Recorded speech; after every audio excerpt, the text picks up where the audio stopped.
The U.S. is looking at suspending another major weapons shipment to Egypt as tensions in the deeply divided country continue to grow. News Channel 5's Stephanie Ramirez joins us now. And Stephanie, we're talking about the unrest in Egypt right now. It's more than just the one Middle Eastern country here. That's right, John. If you've been following the news actually overseas, there's hundreds of people. They're dying in Egypt, as well as a conflict in Syria. Here in Ohio, we see there's something wrong because of gas prices going up and down. But it's more than that, involving people, lives dying in the struggle for democracy.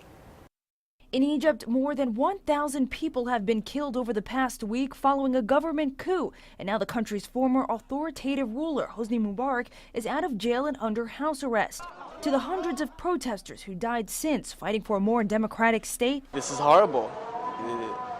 It'll cancel everything we've been through. In Ohio, no one is paying more attention than Josh Stacker, a Kent State University professor who lived in Egypt for 2 years and who has friends and students there now. Well, it's wreaked havoc on my life. I'm trying to be a university professor and teach my classes and carry out my research agenda.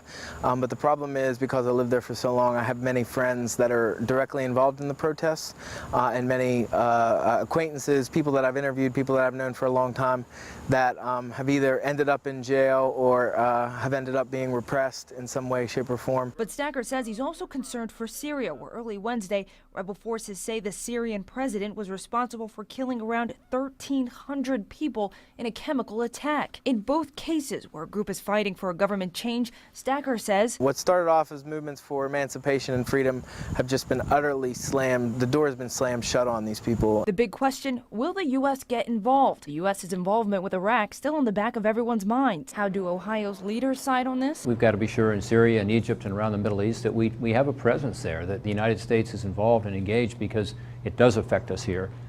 I look at the prices at the pump right now. You probably noticed they've been going up and down. Why? Because of the uncertainty about Egypt.